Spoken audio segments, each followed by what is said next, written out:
Hello and welcome to the Change of Plans podcast. I'm Anita Azizi, and this is a podcast where we talk about unexpected turns, bold moves, and what happens when life doesn't go according to plan. Each episode, I sit down with people who've changed careers, taken risks, or completely redefined what success looks to them. We talk about the messy middles, the lessons learned, and why sometimes the best things happen when the plan falls apart. So whether you're in the middle of a pivot, thinking about making a change, or just here for the stories, welcome, and let's get into it.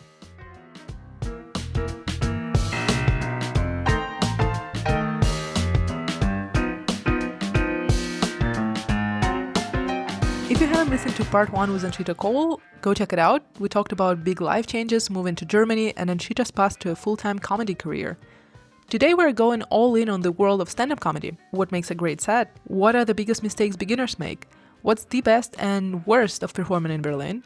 Anshita has done it all, touring internationally, producing some of Berlin's best comedy nights, and carving out space for herself in a competitive scene. Expect real talk, no sugarcoating. I'm also going to make an announcement in the end, so please stick around. And let's get into it.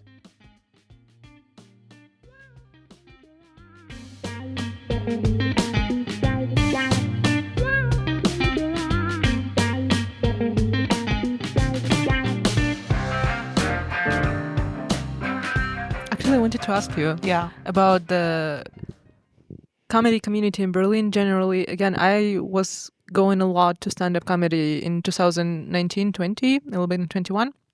Then kind of stop after like a couple of stand-ups that like you really come home and you bring nothing from this show. Like there's nothing you remember from this show. And I'm a person, I'm very open to laugh. Like when I come to laugh. And I'm very also like supportive of a person on the stage. So I'll smile at them. Like I don't mind that.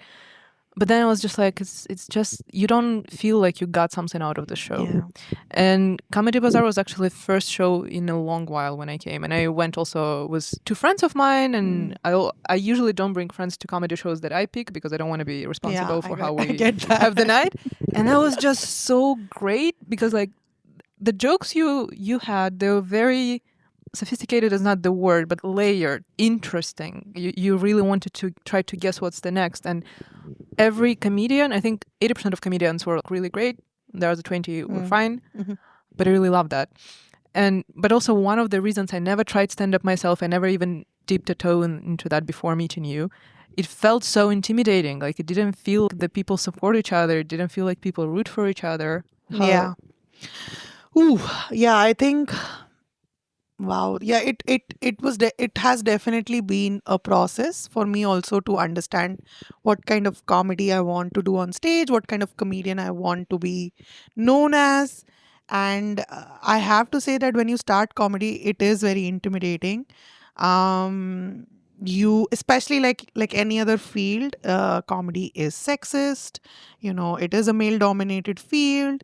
It is changing a lot now. And this is my 9th year of comedy, 7th year of stand-up comedy, I would say. So 7 years of stand-up comedy. And I have toured in pretty much all of Europe. And I can tell you, if you go out of Berlin, you will cry in comedy shows, sometimes. There are a few exceptions, of course, but generally, Berlin comedy scene is very, very diverse. And for me also, when I started comedy, Berlin comedy scene was really something that I could find a space for myself because I felt like, I can talk about a lot of different things that nobody's talking about because I bring that unique experience of an Indian woman living in Germany and exploring all these things. But yes, like any other comedian in the beginning, the layers that you're talking about, they did not come very naturally to me because I had to first learn the skill set of joke construction, joke writing, then performing that joke. How can you better that joke? I went through the whole process. Like I said, I'm a very process person. So I think I spent first 2-3 years of when I started doing comedy seriously to just kind of get comfortable with, if I observe something during the day, how can I convert it into a joke by night? what can I add, what like I started paying more attention, which is why even became more sensitive to things. And then of course there was a pandemic in between, but yeah, that kind of Whatever. that just, I don't know what it did to our sense of humor collectively or individually, but it did something. Like, I'm still processing it. uh, but I think after the pandemic, when I moved to Berlin and I started doing comedy here full time, um, and I was living in Berlin and not visiting Berlin as a traveling open micer who's trying to build material. So I had a lot of like this romanticized idea of Berlin comedy scene because I had no scene at all in Cologne. So for me, this was already great. But when I started living here and I started doing comedy on a regular basis, then I could see, oh, this is where we could expand, this is where we could improve. And interestingly, in comedy, especially, I can say that you can't do that by pointing it out.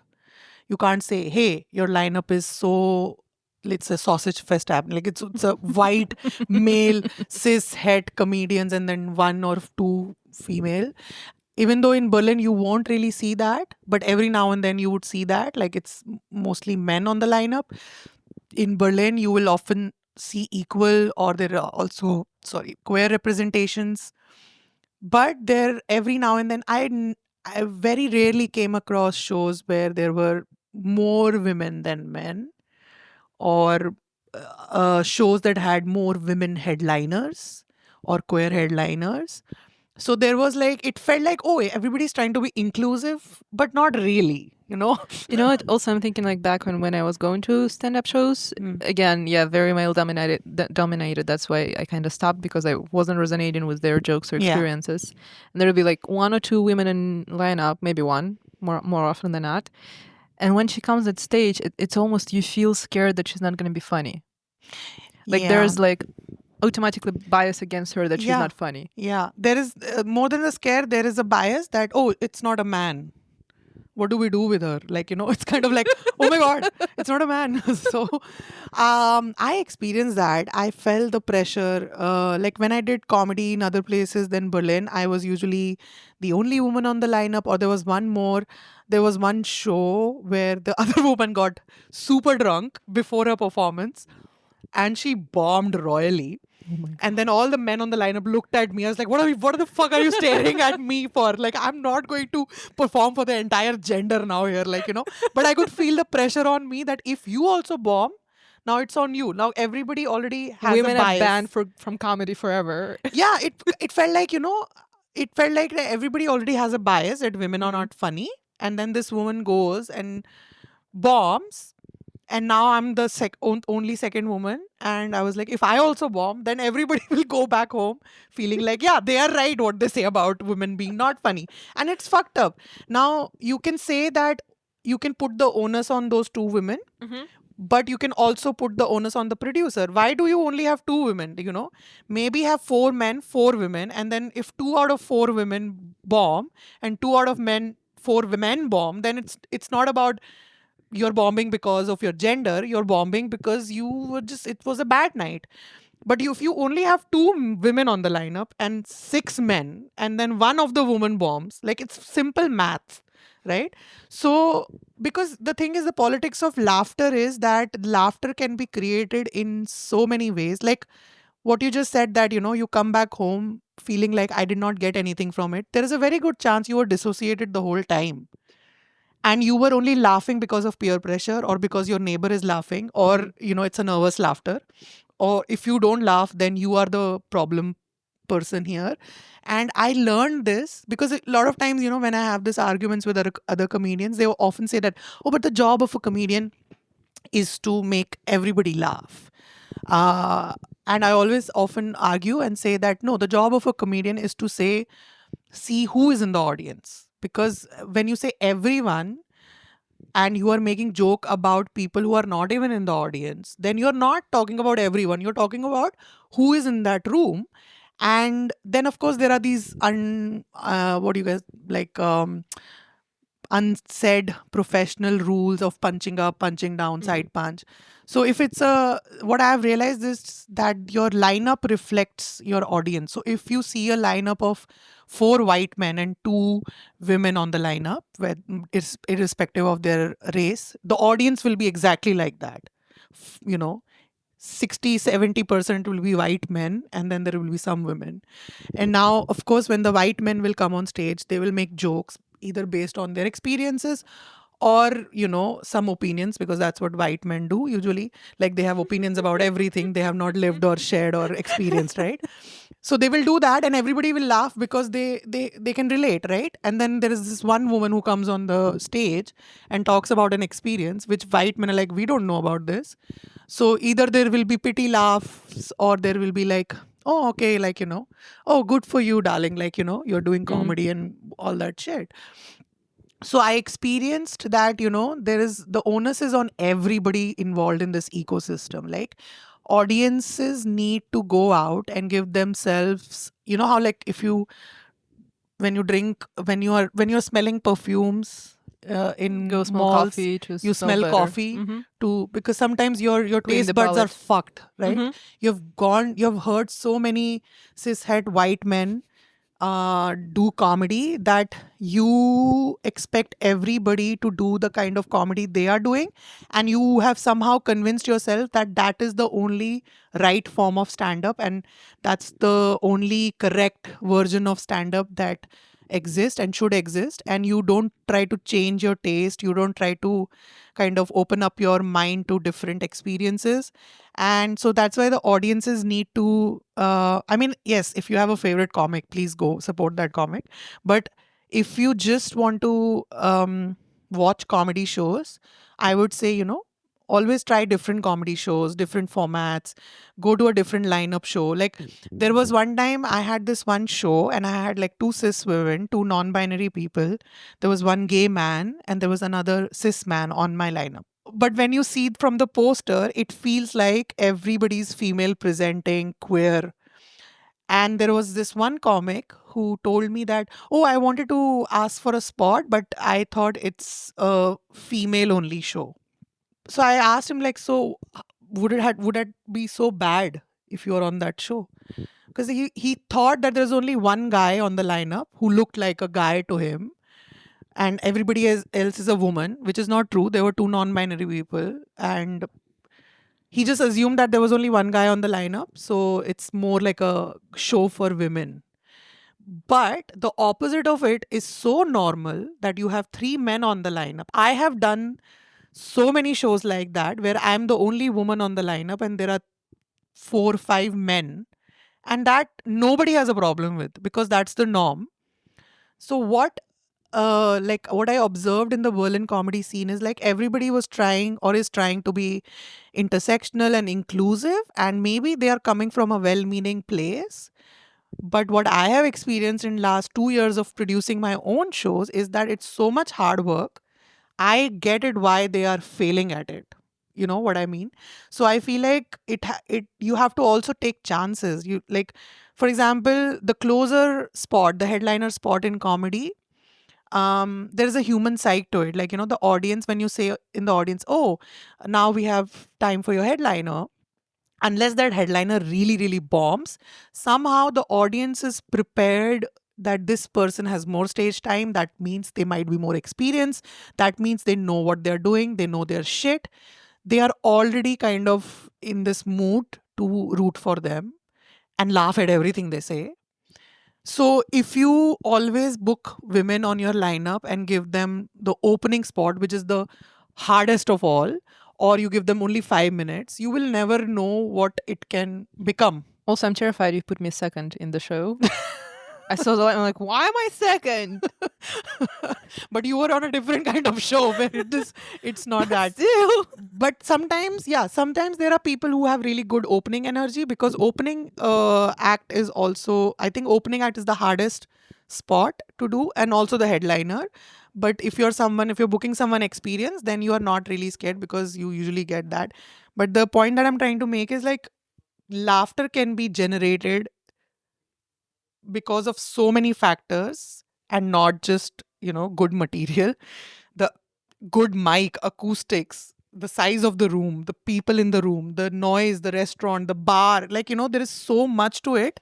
And somehow people assume that, oh, if you go to a comedy show and if everyone is laughing, that means the comedian is funny. No, there is a lot of times you are laughing because you're nervous, and in that moment, because everybody's laughing, you are laughing, but you don't really like the joke. So I started observing all these things, both as an audience as a comedian. And when I started producing my own shows in Berlin, I just started doing things that are not being done in Berlin. I think that's the only reason. I'm not doing anything special. I'm not doing anything out of the box. I observed what was missing and I just put all of that in my shows. And that made the whole difference. And which is why they stand out in a way. Oh, because this never happens in any other shows. Also your shows, for example, like the show that you were not hosting, you were on the tour in Europe, and there was another person hosting. Yeah. And then I was Comedy Bazaar, of course. I went and I brought two friends of mine with whom we had like friendship breakups, and that was our first night reconciling. And I already had like a ticket booked. I'm like, actually, I'm going to stand up, and we're all in Neukölln if you want to come. And I felt comfortable doing that because I knew. Also, Nicole was at the door and she's like, you guys should sit in front because we're not going to pick on the audience. I'm like, cool, I feel safe here, like even in this setting. We were asked questions, of course, and then like it was really funny, but it still felt safe. And I know so many friends of mine like stopped going to comedy because they were picked at. And that's something like you don't have in your shows. I saw several times how you interact with the audience. It always like more of interaction rather like let me find something about you that I can pick on. I think that's I was actually talking about this with someone. So that is unfortunately the trend which I think a lot of comics are taking on. And it's not, you can't say it's wrong or right, because the problem is it is the easiest way to have more followers, because usually comedians don't release their material because it takes a long time to build that material, and then you want to tour with that material or do more paid spots and shows. And if you put it online, it's in comedy we often say if you put something online, it's like retiring your material, so to say. Like especially if you're very famous, like independent artists, yeah, it's a different algorithm for them. But usually what people are doing now is that they can record these crowd work interactions and they can put it online because it's not material, right? Now the good thing is that a lot of good crowd work comedians come out of this trend, but there is the bad thing is that because everybody starts doing this, it starts to become the norm. And that's where I always find a problem. Like I feel like in a true world, like there should not be glorification of something. Is everything fine? Nicole? Well, we just assume that everything is fine. Yeah, so I think I get very annoyed when things, like for example, okay, this is a big digress here, motherhood. Oh, wow. Right? Like a lot of times people feel like there are women who say, oh, but it's my choice to be a mother. And it's not something that I am doing because patriarchy and all. Like there are evolved, more better informed people who can get pregnant who are saying that I want to be a parent. I understand, right? But my problem comes is that their choice of becoming a parent is glorified, and someone else's choice of not becoming a parent is kind of scrutinized or used against them, which means that even if it's your choice, you have that sort of privilege and you have the onus to kind of, it's on you usually, not on people who are making the choice to not have children. So it's the same thing. I feel like in anything I do, like, with crowd work, or good, like, okay, you're good at crowd work, you should do crowd work, become more famous. But then if you start acting like, oh, crowd work is the best form of comedy and everybody should do crowd work. And if you don't do crowd work, then you will not become famous. And the only way you can become famous is by doing crowd work. That's where I find it problematic. And that's where I kind of start feeling like, yeah, but like, yes, it's sort of improv, and I will accept your crowd work as long as you don't glorify it saying, oh, I mean, crowd work comedy, because that's there as a comedian. I kind of am like, no, crowd work is not stand up comedy. Crowd work is crowd work.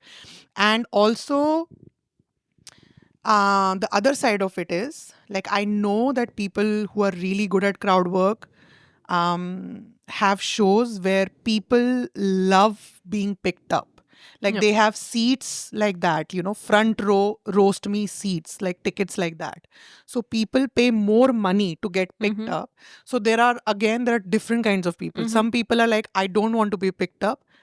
But some people are like, I want to go to a show where I want to be picked up, because our idea of stand up also comes from a very like insulting. Yeah.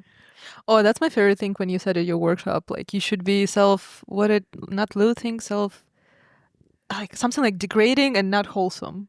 If you want to be wholesome, go to open, like, go to Poetry. poetry. Yeah, I said that in comedy is not poetry, because in poetry we romanticize thing, but in comedy we trivialize the shit out of everything. And comedy usually comes from what you hate, what you don't like, what's the problem. Because comedy, stand up to be precise, was born out of this speaking truth to power kind of feeling. Like, I'm so fed up of the policies. I'm so fed up of the government. I'm so fed up of these laws. And you feel powerless. You feel like you have no power, no matter what you do, no matter how much you protest.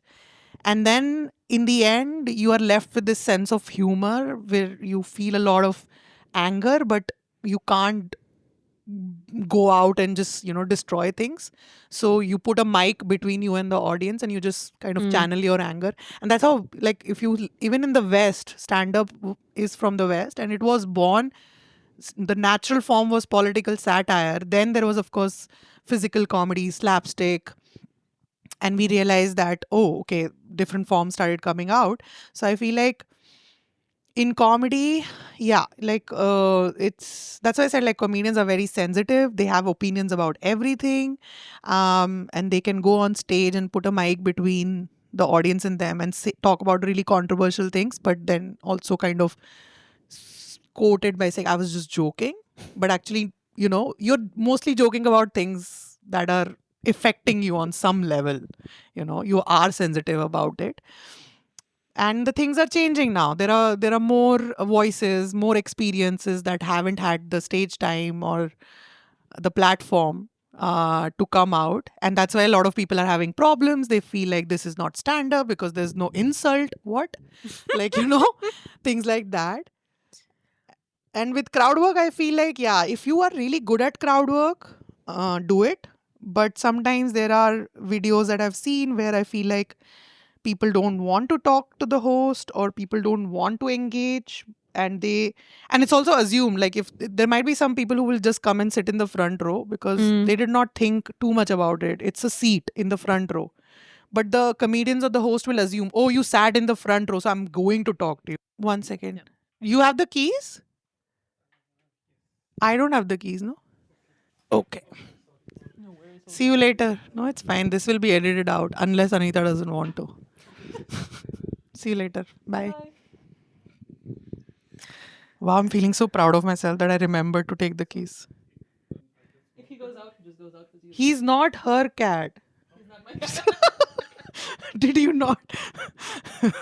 Sometimes he comes through the window, but he wants to go through the door, and I'm annoyed because then I have to open the entry door. So I have to physically go out of my apartment and open the door because it's closed because it's cold. Anyways, he's been very annoyed with that. And he would, like, you saw the keychain, I have it's slightly longer, and he goes like ringing the keychain. I'm like, I'm not your butler. He's looking for one for sure, though. It feels like that. Anyways, yeah, I brought the guy. It was like this shy, timid German guy. And I sat in the front row, and he sat with me. And then the comedians started picking at us. They're like, are you guys friends? We're like, no. Are you guys a couple? I'm like, no. I'm like, we're on a first date and you're making it awkward. The entirety of this show, They would be checking in if we're like the show. Yeah.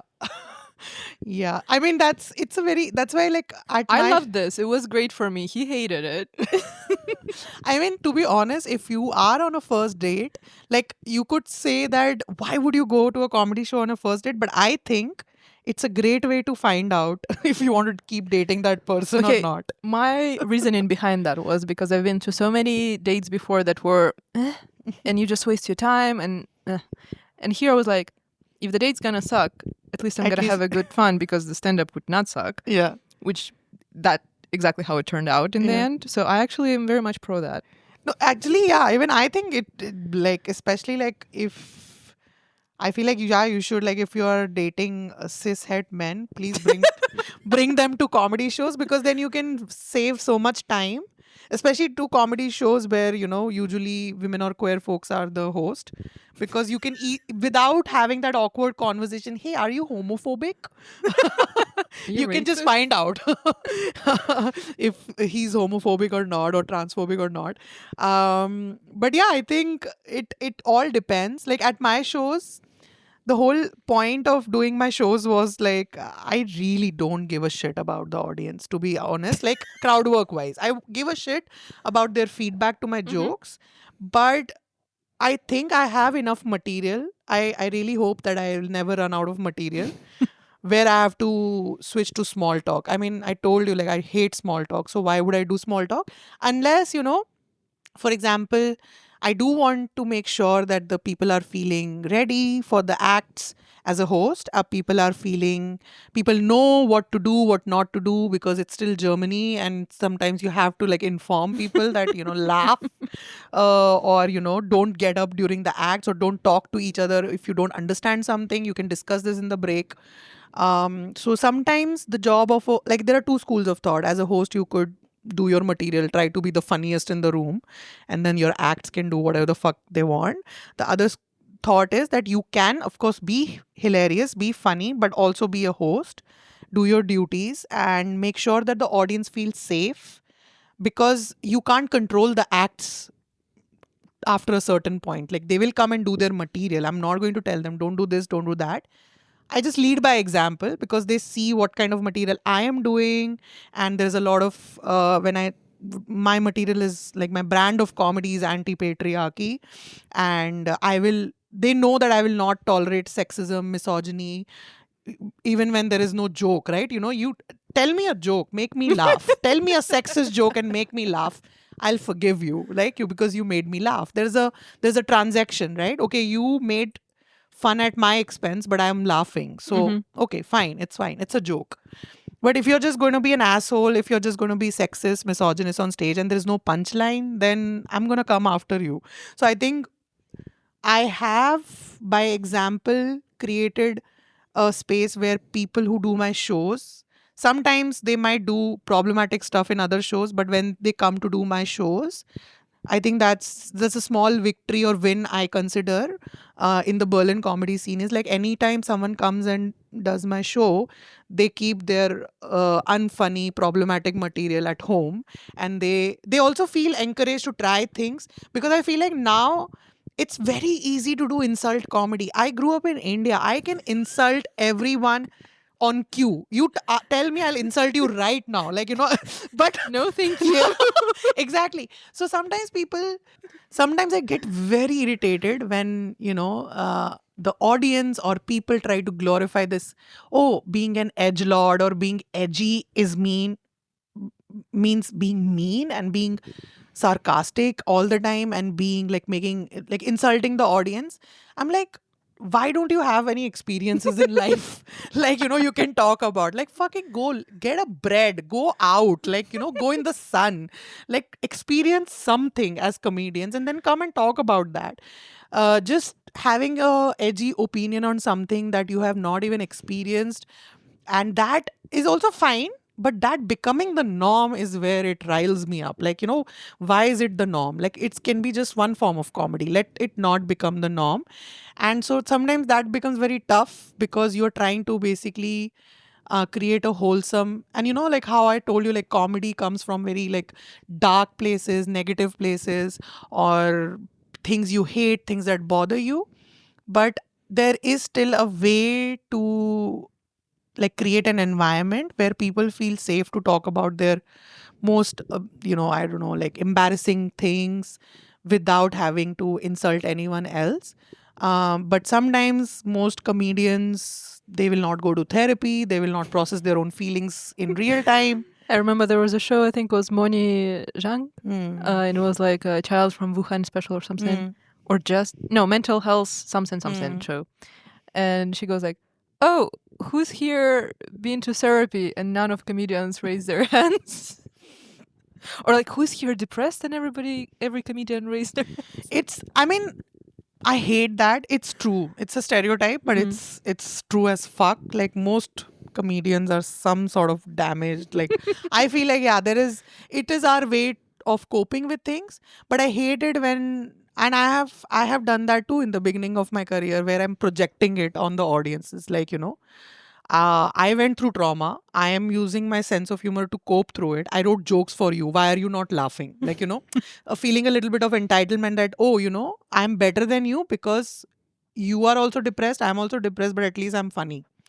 Right? I think a lot of comedians come with that, and it's fine as long as it's a persona and you are actually processing your shit in therapy or, off stage. And in the beginning, of course, it felt like a form of therapy, like, going on stage, saying whatever the fuck you want, talking about your trauma, and people are laughing. So you feel like, oh, okay. See, okay. For me, it sounds just like more trauma to talk about in therapy. So that's what I'm saying. It's not, you have to figure out, like, if this is helping you or not. Like, I have had different stages in my comedy career where, sometimes talking about some things has really helped me heal. But the opposite has also happened when I have kind of extended that boundary. And especially after the pandemic, when we started doing shows again, there was so much to talk about, trauma related, right? But I soon find out that not everything is working. Like, in fact, if I say something and people don't laugh, it made me even more miserable. So which meant, like, how I say in the workshops as well, like, speak from the scar, not the wound, because you are then putting the onus on the audience to kind of absolve you of your pain, and that's not fair because they have paid money to just laugh and not be your therapist.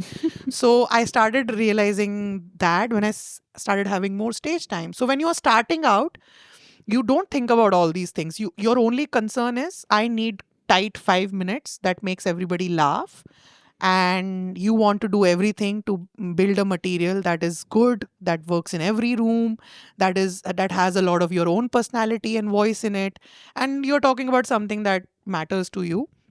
But it's all about jokes. Like, how do you build jokes? Once you build jokes and you go on stage and like, my world completely changed when I started doing more than 20 minutes on stage. Like, until, for, I would say, in 7 years of my comedy career, I would say first 4 years I was doing less than 15 minutes because it took more time to build those 15 minutes in the beginning. And in the last 3 years, I've been doing longer sets, big shows, and it's a totally different game, because then you start caring about a lot of things, like, because you're like, oh fuck, they're looking at me, I've been like just bullshitting for last 10 minutes, I should talk about something meaningful now. I need to drink water, like, I want to end this. So you go through a lot of thought process that you will never go for the first 15 minutes of your material that you have built over 3 years. And then 3 years later, everything you know about comedy starts to change. How do you want to put your hour together? What kind of people you want in the audience? How many people do you want? Who's going to be your opening act? Like this, so many different things start coming in. And what I've been trying to do, I think that's keeping me busy. So I don't have too many part-time jobs now anymore. I still have one, a couple of them, which you were asking me about, that I picked up as an exam invigilator. It's like, it's the only job that kind of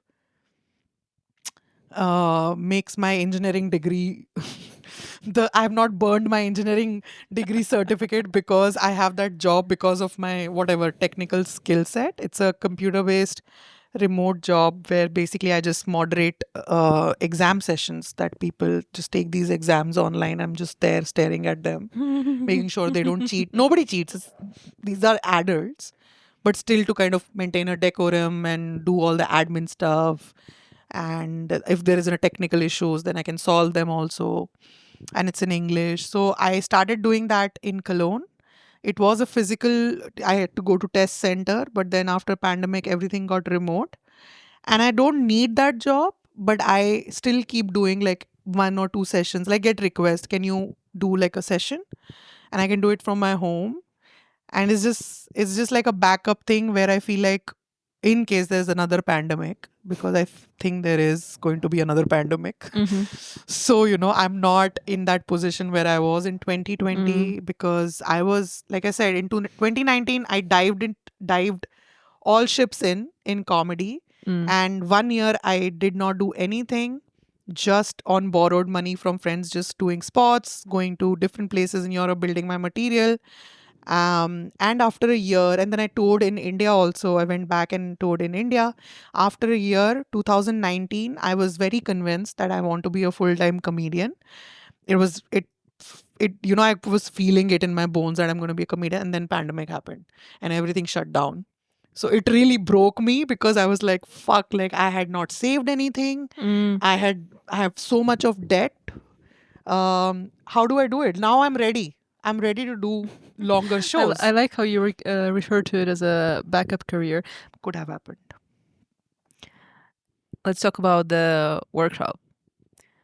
And I'm a person who's like, not that I always wanted to do stand-up, but like when you watch something, you think like, oh, I also could do that, but like, and then I'm like, I would do stand-up if someone taught me how to, which is with podcasting. I did podcasting because someone taught me how to. I started writing because I took a writing workshop, and maybe I really need to work on that and start just doing stuff, not learning how to. Anyways, in this 5-6 years, I wanted to do stand-up, or like try to, or like I truly didn't even know how to start. You were the first one who I saw offering a workshop on that. And for me, it's also like at the beginning, I mentioned that I, as an outsider, don't find the comedy scene very welcoming or warm. And I felt like I had a perception that there's competition going on also as well. And so for like a comedian to like raise new comedians, and instead of thinking about it as like raising yourself a competition, but rather as like building a community. Because okay, comedy is not wholesome. I'm not building. I'm building a cult. No, because also I've done it in summer. I think we're still in touch with you and doing more things together. And for me, it's like it's first time in maybe 3 years, not first, but one of the. It's been a while since I haven't felt part of the community, not part of a friends group, but part of some kind of a collective community, something like this. And you managed to build that. And how did you start doing the workshops? What was the idea behind it? Are there any funny stories about successes or not from those workshops? Yeah, I think a lot of times people think that, and I have addressed this in my shows, that the main reason I did it was for myself. Like I did not, I did not plan to like, oh my God, I'm gonna build a community. And I respect that. Honestly, doing something because you're doing it for yourself, not for the bigger purpose of something. No. Like it was never like on my mind. Oh, I'm gonna change the scene of the Berlin comedy scene. No, I just no, I did not, because I also feel like I'm the kind of person who likes to walk the talk. So I first see, can I walk the talk? Do I have enough privilege and resources to walk this talk for as long as possible? Like, is it sustainable? Because I don't want to start something which is as wholesome as building a community, and then give up after 6 months because oh my God, things got difficult, because I know things are going to get difficult.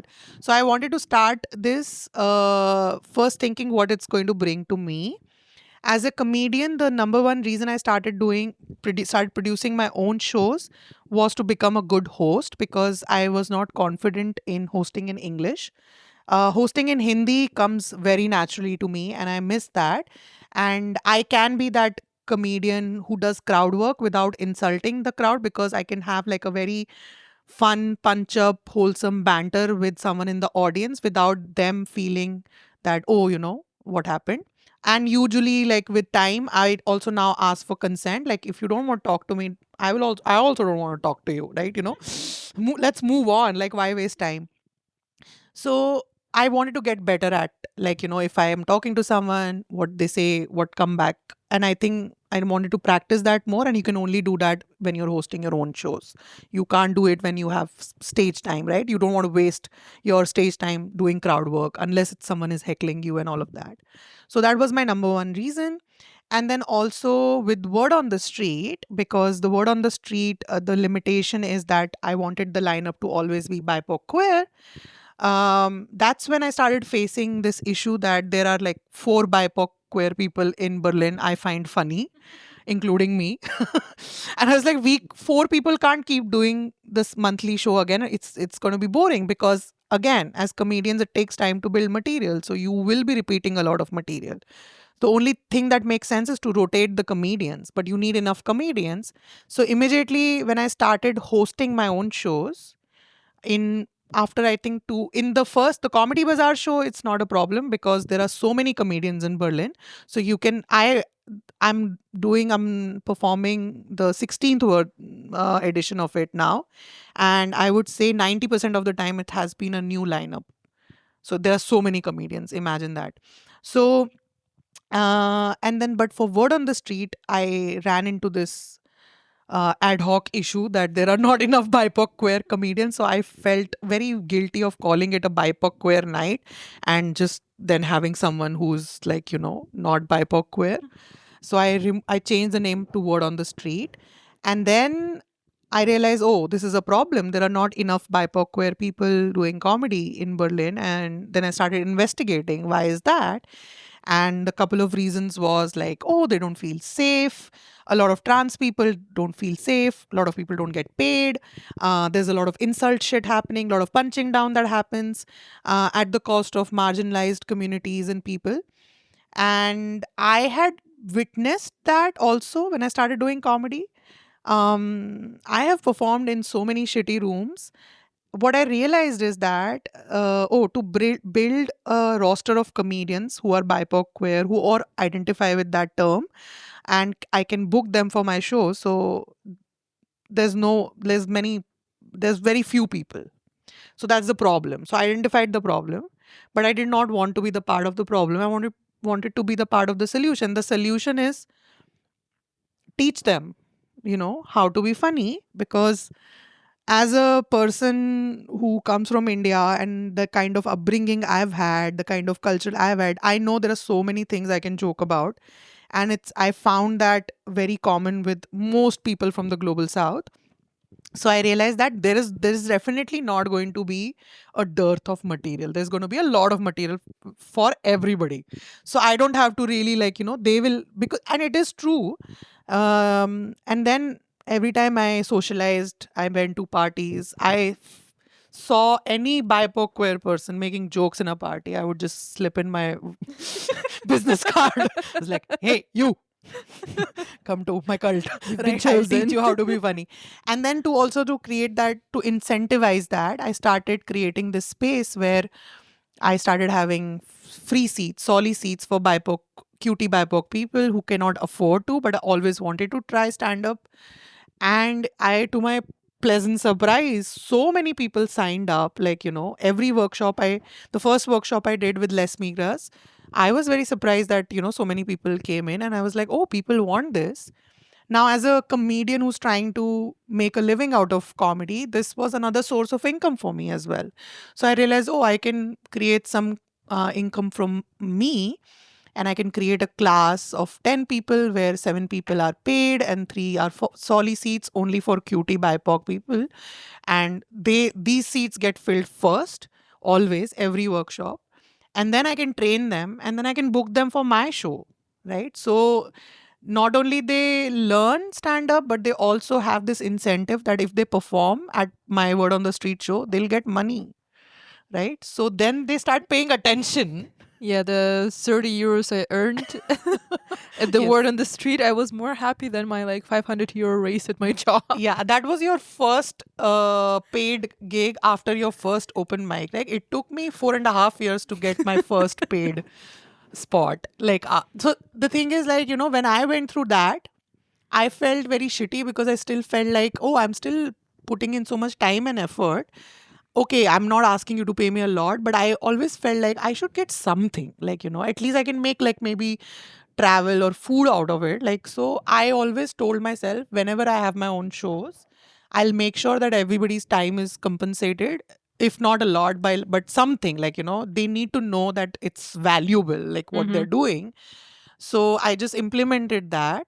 But it takes, so sometimes, I don't make enough profit. So I have to put in something from my pocket. So there is these sacrifices, or there is these costs that I have to bear because I'm trying to be a part of the solution. But I can also do that because I have that privilege. When I don't have that privilege, I don't do it. But what I'm trying to do is I'm trying to create. And then when it started happening a lot, then I finally recognized there is merit in doing that. So I started doing it more often. And now I've done 8 workshops in Berlin now. And every workshop has 3 cutie BIPOC free seats. So it's like 24 cutie BIPOC people have signed up. Not everybody has really gone through, like, done shows. Some people just wanted to learn stand up just to help in their daily everyday life. Some people are trying to do it vocationally, some are trying to do it as a hobby, but some are really into it. And I never expected that all of them will turn into, like, I'm just going to do comedy. But I can create an environment where, for my word on the street show, they can join in if they want to, if they have something to share. But I never really started out thinking that, oh, I'm going to create a community. I am glad that the consequence of doing this was a very organic community that started building around it. And once I realized, oh, for me, like, for someone, it'd be like, oh, you're building a community, a collective. It's like, I'm just building a spreadsheet of BIPOC queer comedians I can book for my show. So I'm less stressed. But at the same time, I'm very happy to know that there is a community. But I think that's when, like, I never looked at it from a performative angle. I just looked at it from a very admin, logistic, what it could be easier to create this kind of comedy show. And because I was very sincere in that, it just became a thing. And now I'm very glad that it is like a thing now. So, and I want to keep doing it because not everybody is doing comedy, right? It doesn't mean that like you do workshop and then you're doing comedy. But there are some people who are very in. But I will have to keep doing this because that's how you kind of, it's like a system, right? Some people will stay for long, some people will be happy about it, come to my shows as an audience, like, so I'm never losing anything. Yeah. I was thinking, like, after this workshop, I was reflecting, I am brave enough to be on a stage when you're hosting. Somehow, because I know that the audience will be warmed up. Because I went to the open mic without you. First of all, it was just not the comedy open mic, but just generally open mic. Never again. Even though the audience laughed and everything, but it felt so weird because I also had no one with me. I was by myself and it felt very, I don't know, cold for myself. Yeah, but that's something I don't want to happen because I feel like I do want to be able to enable people to be confident to go to any room. But I also don't want people to only do shows when I'm hosting because then there is something I'm missing. Because what happens is, for example, I mean, I will never send someone to like a place which is hell where I will never go and perform. So I do, but I can understand there is this familiarity that you develop and you want to, like, if it's not something you're doing professionally, then you will probably pick your battles, right? You will try to go to places where you feel absolutely safe to be vulnerable on stage. So I get that. But if you are like, I've spoken to some other people also who have done my workshops, who want to do more comedy and they are doing more mics. And I keep telling them that there is like couple of people after the workshop, they went to different mics and they felt like, oh my God, your shows are so different. And I told them that do not give up on that because you can't just build or become. No, that's for sure. Just coming to my shows because I also can't book you every month. The thing is, The only difference that I wanted to create was like when I started, I was pushed into the deep end. And, it was like, oh, comedy is very edgy, like, grow a thick skin. You have to, sometimes you're in a place where you don't like anything, but you go still make people laugh. I just wanted to change the tone of that. I was like, you don't have to learn how to tell jokes from a place of suffering, right? You can also learn how to tell jokes from a place of joy, something that I never got. And I just wanted to kind of prove to myself that it is possible to create from a place of joy, because I'm so sick of creating from a place of trauma all the fucking time. So that is, I think, the difference. Like, I really want to be the trampoline so that you feel confident. But at the same time, I don't want it to become like, oh my God, No. My point was not that I'm not going to go to any mics that is not yours. Open mics that are not comedy, pure comedy open mics that include different acts. I kind of wasn't ready for that. Like, I'm going talking about jokes about cats, and then someone does poetry about their dead cat, and that kind of that's kind of not really working for me. But you need those experiences in the beginning. Like, I remember I took Ananya to one of my Indian gigs, and they were very like, they wanted to do what they wanted to do, and I told them that this audience will not laugh. As long as you're ready to bomb, I don't care. Like, and they did bomb, right? So then they were like, oh, okay, I know what you're saying. So the thing is, what happens is, like, in the beginning, I think sometimes what people don't get about stand up is that it's not really more about the material. It's more about just showing up and physically, viscerally experiencing, um, go on stage but not be fully prepared. Like, you usually do open mics with thoughts. You never do open mics with tested jokes, right? The whole point of doing open mics is to allow yourself to fail and get comfortable with that failing. And it is a very human behavior or human condition that when you fail, you want to hide, or you want to you are like, okay, I'm not going there again until I'm healed. But in stand-up, what happens? You expose yourself to failure so many times, because the first thing you have to do in stand-up is to get rid of that fear or that discomfort that I was on stage and nobody laughed. And I think you don't have to put yourself through abuse, where if it's a very problematic comedy show, but a show like a mixed open mic or a small open mic or places like these, where you kind of allow yourself to be vulnerable. I think that's why stand up can be intimidating, because it demands for you to strip. Right? So I always say that if there is any other job that is very similar to stand up, it is stripping. It is exactly like stripping. So you are basically, you're completely naked, like your mind and your soul is completely naked in front of strangers, and then you're getting emotional and sensitive in a jokey manner about things, and most of the times they are like, what the fuck is wrong with you? But the only way out is through. So you have to go through that, then to kind of then you are like, once you have tight 5, tight 10, then you start picking up your lingerie and start putting it on stage. It's like, okay, here's how I look naked, right? So that's your first year of comedy. Second year is like, okay, here's my favorite undergarments, right? Like, the more you become experienced, the more you are allowed to pick up your clothes and wear it in the way you want to. Like, if I don't know if I have drawing a picture like that, but you have to remember the first year or two, like, imagine you are absolutely naked on stage, and you have to give yourself that, because otherwise you will not reach a point. Yeah, I think that's exactly what I'm terrified of, because I actually never had stage fright.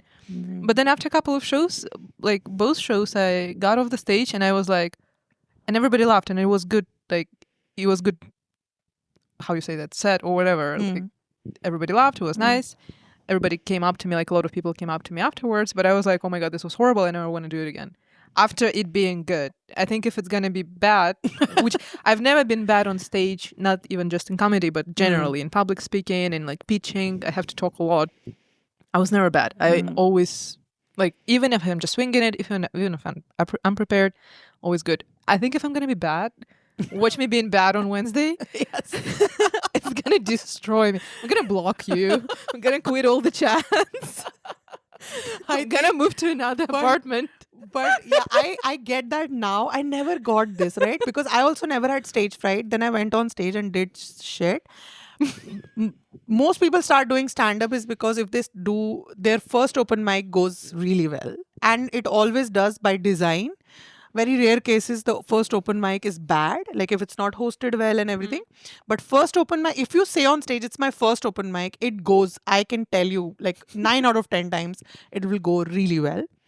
And then you feel like God, right? You're like, I can make a bunch of strangers laugh. I didn't. I went, it was good, the first open mic. And then I was like, oh my God, I was so close to failure. They just didn't notice. But I was like, it was so close. Yeah. So this is another thing that happens. First thing is you feel like God. You're like, I'm the best. I can do this.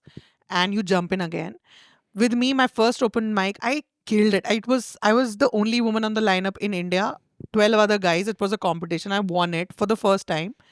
I was like, that's it. I'm going to be a stand-up comedian. Then I bombed for 3 months straight. Not even one show where I could get that. I was doing the same bit, right? But then that kept me, I was like, I was like, I'll get one good show and then I'll quit. I swear I can't do this. This is bullshit. This is torture. But I'll do one good show and then I'll quit. And then I did that one show after 3 months. I was like, I'm not quitting. I feel like God. So you go in this. The other one is where you feel like, oh my God, I almost bombed. I was just going to come that. They're like, oh my God, they laughed. What if they didn't laugh, right? So you get into this headspace, you go into this spiral. Okay, I tried this. I never have to do this again. I'm out, right? And here what happens is if it's not like something you're dependent on to make money, and if you already have a lot of shit on your plate, it's very easy to kind of, withdraw yourself from that, right?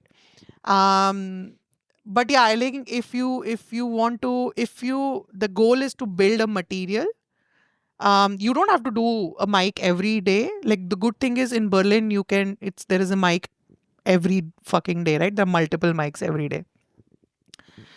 Just doing it consistently, like even one mic a week, but every week, is something that can help you build your material.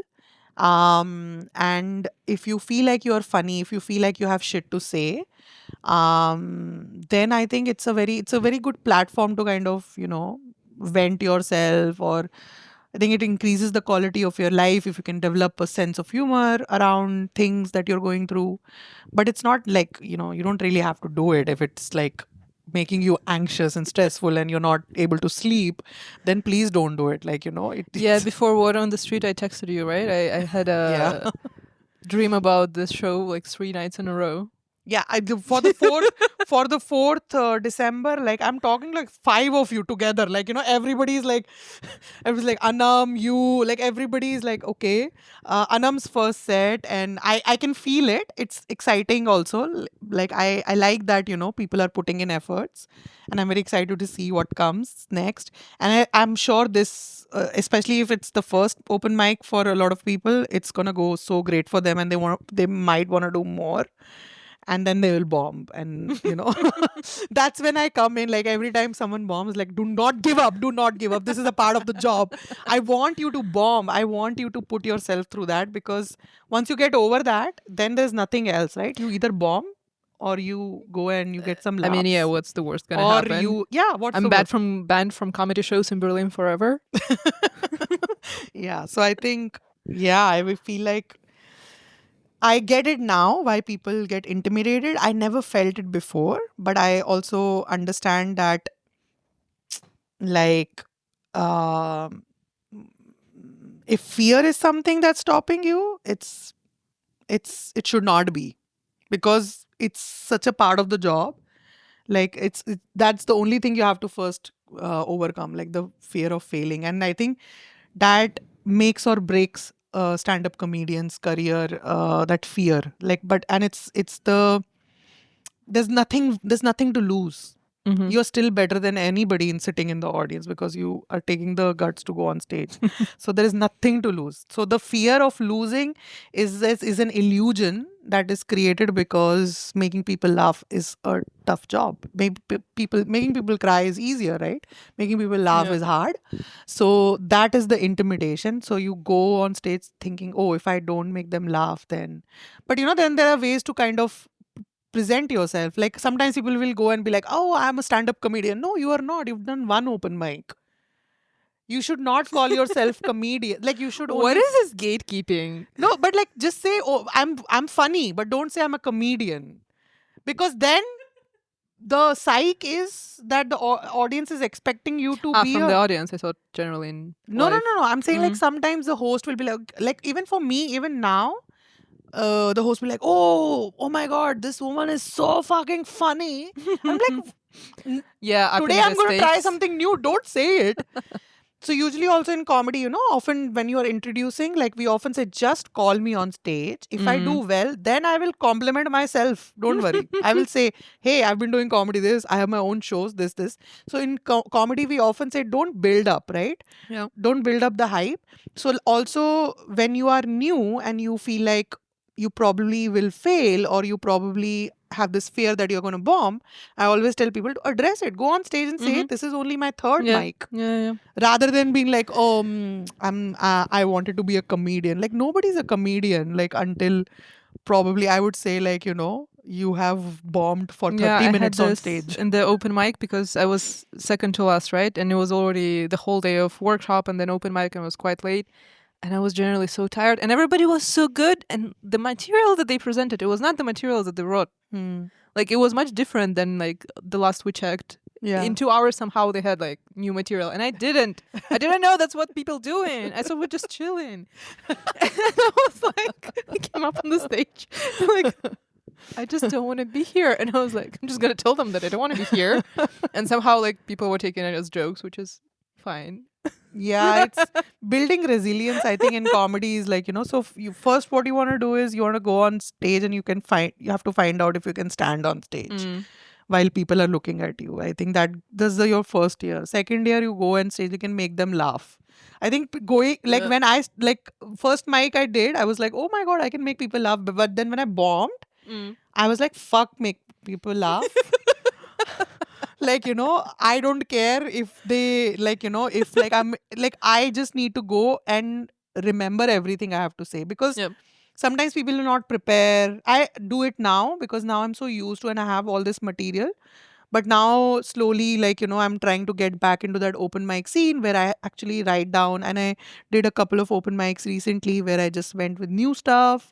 So you still feel that a little bit anxiety of doing new things but you have tools to kind of leave on a big note, leave on a big laugh, as a professional comedian.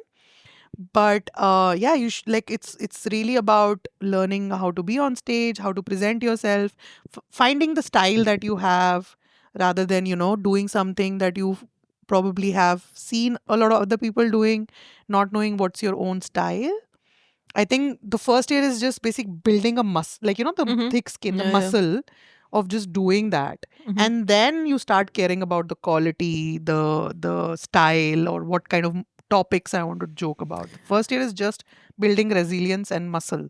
So one thing you say at the workshop is like, now you're gonna process things differently. Now you're gonna see jokes everywhere.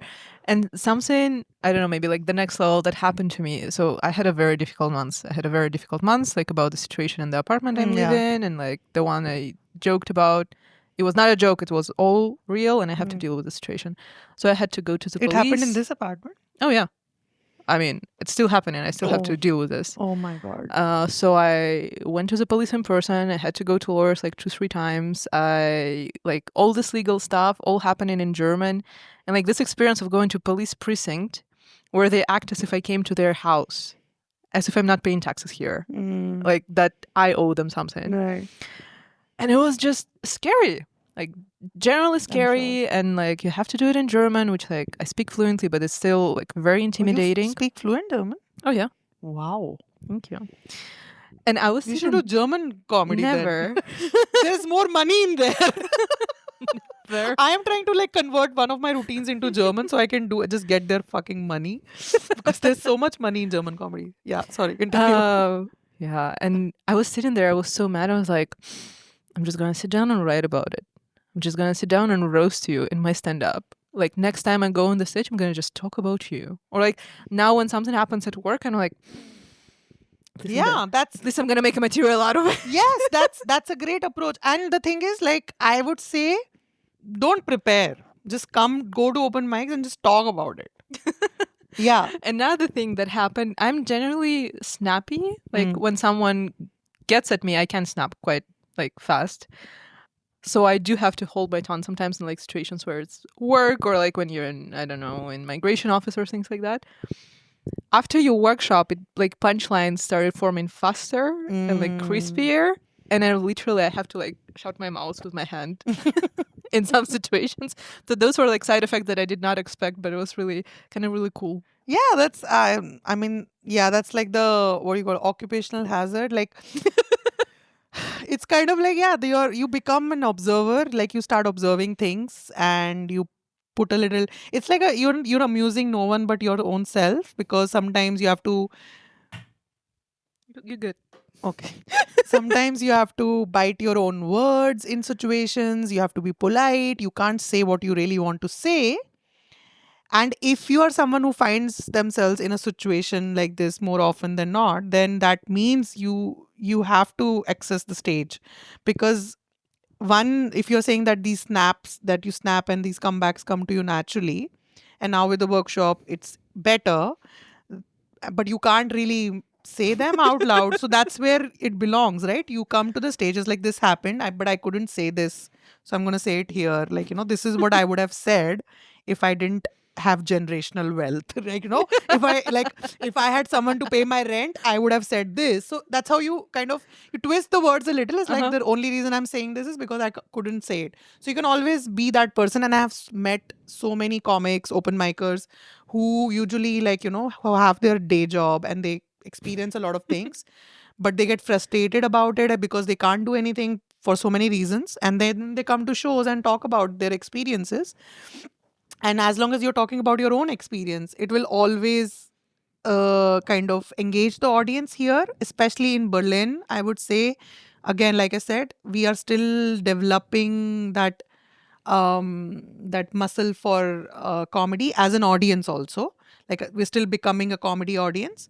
There will come a point where the people who go to comedy shows in Berlin will also become as brutal and evil as people in UK and US, where they're like, fuck your backstory, tell me a joke, right? People don't want to hear your long stories. They just want to hear set up punchline, set up punchline.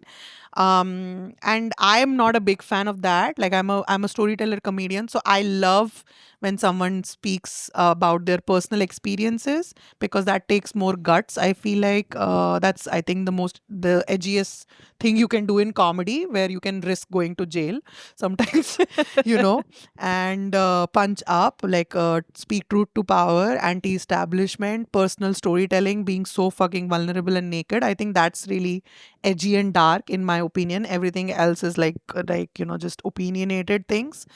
So I feel like a lot of people I've seen in the comedy scene in Berlin who basically they just come and share their experiences and have these snaps or comebacks as punchlines. And the more you do it, the more you'll start. I think you'll have to do it more to understand if it's really helping you or not. Because it could happen that you do it more often and then you realize that, oh, basically it's just like, I'm there is no impossible way to out. work with. Yeah, it's not going anywhere. So it's basically, I experience something during the day, I get angry about it, I go and joke about it in the night, I come home angry only, nothing changed for me. That's when you know that you need to go to therapy, right? Or you need to really find a solution to that particular problem. But sometimes just being able to share what happened to you and having someone to witness that and being a little sassy about it heals you a little, and you come back home feeling less frustrated and you're like, oh, okay, this is working for me. But for that, you have to go often. Because if you go like rarely, you will never find a pattern. So to find a pattern, you have to do it, you have to repeat yourself, unfortunately. I think that's a beautiful note to finish. Yes. We hit 2 hours mark. Never happened to me in any stand-up, but time was you just flowing. I tried a lot to say as less as possible. No, I found it beautiful. I think I'm just going to split it into 2 episodes, so less work for me. Yeah. Don't have to record more. Thank you so much for holding the mic for the entire time, exactly how you're supposed to hold the mic, because the sound was perfect for the entirety of 2 hours. Yes. My pleasure. And maybe last words you want to say, or oh my god, this is where I go blank. Talk to me about comedy for 2 hours, I will. And then you're like, any last words? Maybe advice to yourself from when you just did comedy in 2019 when you deep dived. Oh, you are really funny. Never doubted for a second. Like, I think all the time I wasted being insecure and doubted myself because, oh my God, are white people going to understand what I'm saying? Like, my accent and this. I wasted a lot. 2 years of my, I think, comedy thing, I just wasted in being insecure and speaking slowly. And I do not speak slowly. And to only find out they understand me just fine, right? I just have to put more energy in writing more better jokes. So if you don't speak English as a first language, let it not become a thing, which is where it, to kind of do a callback, like the thing I'm trying to do is like decolonize stand-up in the sense that do not be the person who tells themselves that, oh, you're not funny. Let the audience decide that. And when I allowed that to happen, I found out that I'm hilarious. So I'm like, that's good. Great. Thank you so much. Thank you. And that's a wrap on part 2 with Anshita Koul. I hope you got an inside look at the good, the bad, and the completely ridiculous side of comedy. If you want to see Anshita live, you absolutely should. Check out her upcoming shows in Berlin, Switzerland, and beyond. All the links are in the episode description. And before I go, quick reminder, I'm freelancing. If you need support with financial management, public funding, or operations, let's chat. And if you found me through the episode, you get a discount because good things should come from the good conversations. Thank you for listening, and as always, I very much appreciate your feedback. See you next episode.